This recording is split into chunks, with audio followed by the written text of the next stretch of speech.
Sometimes, a feeling is all you have, a flicker of intuition that something is wrong. It's that gnawing sensation in the pit of your stomach, the one that makes you pause and reconsider your surroundings. It's a whisper in the back of your mind, urging you to be cautious, to be vigilant. For Corazon Amorao, a young nursing student from the Philippines, that feeling arrived on a warm July evening in 1966. She had come to Chicago with dreams of a better future, a future where she could help others and make a difference in the world. She and her friends, all student nurses, were settling in for the night in their Chicago townhouse, studying, laughing, planning for bright futures. The camaraderie among them was palpable, a sisterhood forged in the shared pursuit of their noble profession. But as dusk fell, a sense of dread crept in. The familiar home felt suddenly uneasy. Shadows seemed to stretch longer, and every creak of the old house felt amplified. Corazon couldn't shake the feeling that something was amiss. Corazon felt compelled to check the locks, as if some unseen force was warning her. She moved from door to door, ensuring each one was secure, her heart pounding with an inexplicable urgency. No one could have imagined what was coming. Their world was one of healing, not violence. They were dedicated to saving lives, not fearing for their own. Yet, as they went about their routines, a man with a heart full of malice was making his way toward their door. His intentions were dark, his presence a looming threat that none of them could have foreseen. The detail that would later haunt investigators, Richard Speck, the man responsible, was identified by a crude tattoo, "Born to Raise Hell." It was a chilling proclamation of his sinister nature. That inked confession would be his undoing. It was a mark that would lead to his capture and serve as a grim reminder of the evil he had wrought. And Corazon, the one he let live, would never forget. Her survival was a testament to her strength and resilience, but it came with the heavy burden of memory. Sometimes, a feeling is all that stands between life and death. It's a fragile thread, a moment of intuition that can change the course of fate. For Corazon, that feeling was both a curse and a blessing, a haunting reminder of the night that changed everything. Chicago, summer 1966. The city was alive with energy, its streets pulsing with the rhythm of jazz, laughter, and the distant rumble of the L train. The air was thick with the scent of blooming flowers and the promise of adventure, as the sun dipped below the horizon and the city's lights flickered on, one by one.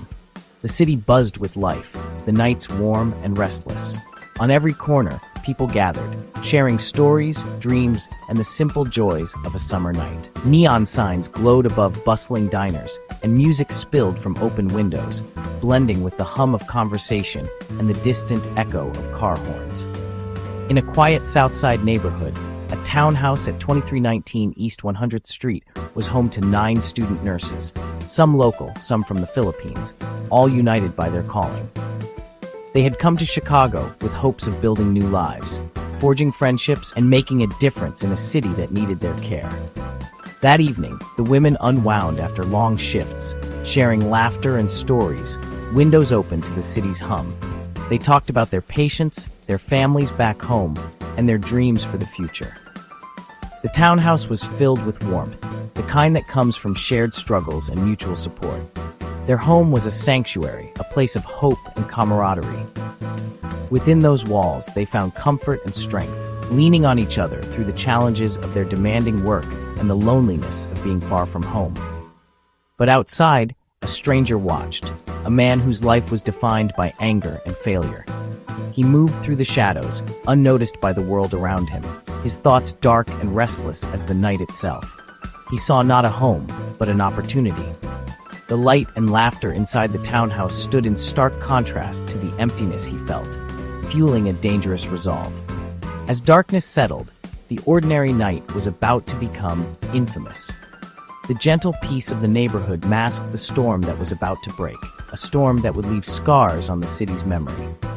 The women inside had no idea their sanctuary was about to be shattered. They remained blissfully unaware of the danger lurking just beyond their door, trusting in the safety of their home and the promise of another ordinary night. By morning, the city would never be the same. The events of that night would echo through Chicago's streets for years to come, a haunting reminder of innocence lost and the fragility of sanctuary. Richard Speck, a 24-year-old drifter, angry and aimless, spent July 13th drinking, his rage simmering. Jobless and desperate, he wandered the streets, his path leading to the nurse's townhouse. At 11 p.m., armed with a gun and knife, he approached the door and knocked. Corazon Amurao answered, cautious but unaware of the danger. Speck forced his way in, brandishing his weapon. He herded 6 women into a bedroom, demanding money. The women complied, hoping it was just a robbery. But Speck's calm was chilling. He wanted more than cash. The safe haven had become a prison. The women's fear grew as they realized escape was impossible. The nightmare had only begun. Money was not all he wanted. With the women bound, Speck's mask slipped, his violence escalated. 3 more nurses returned home, only to be captured and added to the group. Hope faded. This was no simple robbery. For hours, Speck held them, alternating between threats and false reassurances. One by one, he led the women away. Each time, silence followed. The remaining captives waited, terror mounting with every passing minute. Speck murdered 8 women with chilling detachment. The townhouse, once filled with laughter, became a scene of horror. Only one would survive the night. The silence that followed was absolute. Amid the horror, Corazon Amurao found a sliver of hope. Bound and terrified, she managed to hide under a bunk bed, remaining motionless as Speck continued his rampage. She listened to the sounds of violence and the dreadful quiet that followed.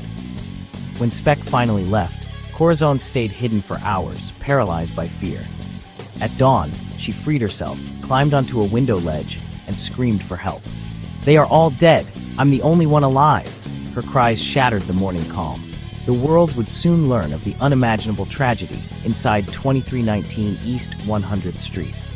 Corazon's courage would change everything.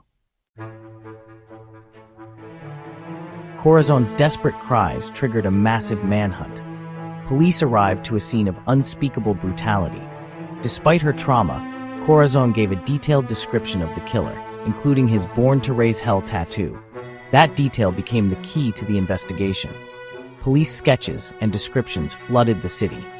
Speck's fingerprints at the scene confirmed his identity. The city was on edge. Every lead was pursued. Speck, now the most wanted man in America, hid in a Skid Row hotel. The net was closing, thanks to Corazon's memory and bravery. Chicago waited for justice. Days later, Speck's run ended not with a shootout, but a suicide attempt.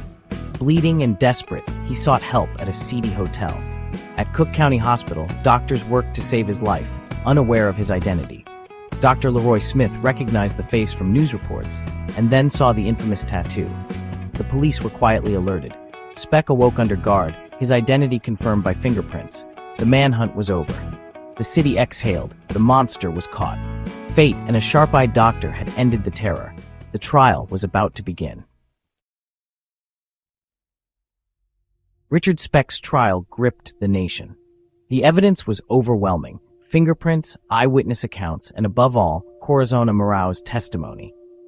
With remarkable courage, she faced Speck in court, recounting the nightmare and identifying him as the killer. The defense argued he was too intoxicated to remember, but the jury was unconvinced. After a brief deliberation, Speck was found guilty on all counts. He was sentenced to death, though later, his sentence was commuted to life in prison. Justice was served, but the scars remained. Corazon's bravery ensured the truth was heard. The city would never forget. The pain of that night lingered on. Richard Speck died in prison in 1991, never showing remorse for the horrors he inflicted. His final years were spent behind cold, unyielding bars, far from the world he had terrorized. Even in his last days, he offered no apology, no comfort to the families whose lives he had shattered. His crimes left a legacy of pain. 8 young women robbed of their futures, families shattered, a city forever changed. The grief rippled outward, touching friends, neighbors, and an entire community that struggled to make sense of such senseless violence. For many, the wounds never fully healed, and the memory of that night lingers even decades later. The case forced Chicago and the nation to confront the reality of random violence. It sparked fear, outrage, and a desperate search for answers. The city's sense of safety was shaken, and people began to question how such evil could go unnoticed until it was too late. The tragedy led to changes in security, awareness, and the way society viewed the vulnerability of women living together. But there was also a legacy of courage. In the face of overwhelming loss, families and friends came together, supporting one another and honoring the memories of those taken. Vigils were held, and the community found strength in unity, refusing to let fear define them. Corazona Mourão survived, testified, and rebuilt her life, a testament to resilience. Despite unimaginable trauma, she found the strength to face her fears and speak the truth in court, ensuring that justice would be served. Her courage inspired countless others, showing that even in the darkest moments, hope and determination can prevail. Her bravery ensured Speck was brought to justice, and her friends were not forgotten. The trial became a symbol of perseverance, and the names of the victims were etched into history, remembered not just for how they died, but for the lives they lived. We remember the victims not as statistics, but as vibrant young women full of hope. Their dreams, laughter, and friendships are what endure, reminding us of the preciousness of life and the importance of cherishing every moment. Their story is a reminder of the darkness that can exist and the light that can endure. In remembering them, we honor their legacy and reaffirm our commitment to compassion, justice, and the resilience of the human spirit. If you found this story compelling, subscribe for more true stories that shaped our world. Thank you for watching and for remembering with us.